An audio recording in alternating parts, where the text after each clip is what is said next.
Some thoughts for this Sunday, the third Sunday of Easter. There is a stunningly beautiful road that runs along our north coast from Senan to St Ives, going through Zena. It is dramatic, wild, with many twists and turns, and with the sea as a constant companion. However, on a winter's evening, it can be very different, when that mist rolls in and visibility just disappears. Then it becomes scary, totally unfamiliar, and you can feel far off and a long way from home. At the end of our communion service, there is a lovely prayer of thanksgiving. It prays, "Father of all, we give you thanks and praise that when we were still far off, you met us in your Son and brought us home." We all know that feeling of being far off in a lonely place, confused by suffering, pain, by separation, dismembered by grief, broken dreams, with sometimes no words to express how we feel. We're out there where the buses don't run, a far, far off place. Our beautiful story from dear Luke today finds two disciples in a far off place. If we take a look at them, they do cut two very sad figures. They describe themselves to this stranger as disciples of a dead prophet. Not a good place to be.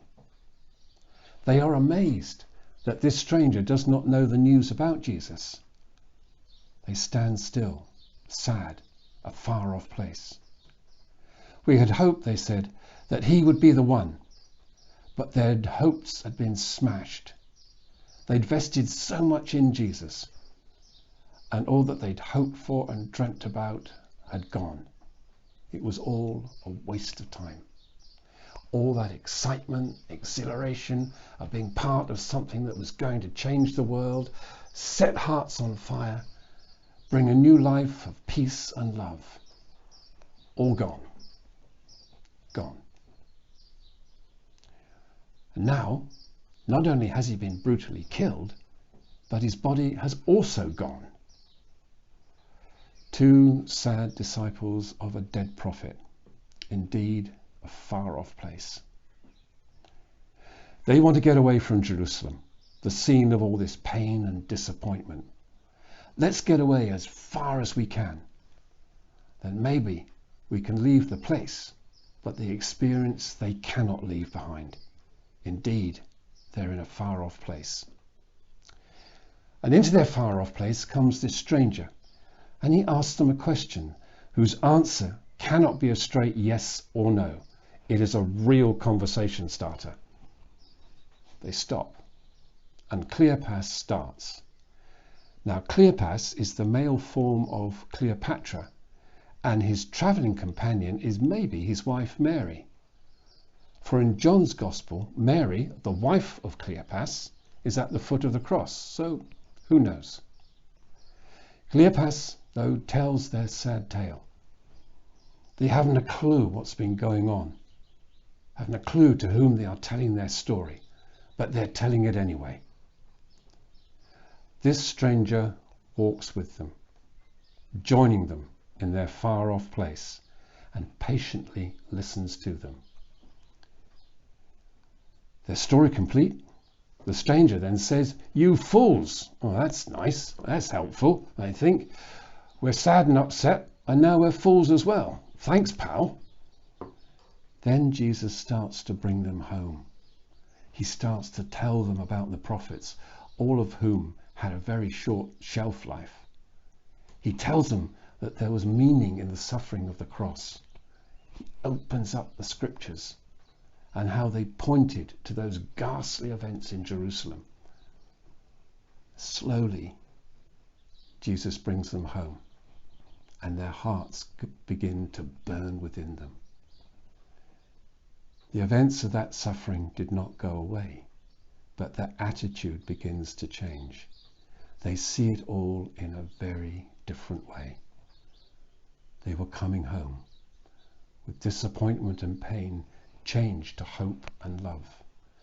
Their hearts were opened at the breaking of the bread. And so were their eyes. They hastened back to Jerusalem, bursting with the news, hearts on fire, energy in their feet, back home. It is the most beautiful story that shows how lives and hearts can be transformed when we walk with one another and listen to their story, where we are present to give them space and time to open their hearts and show us their far off place.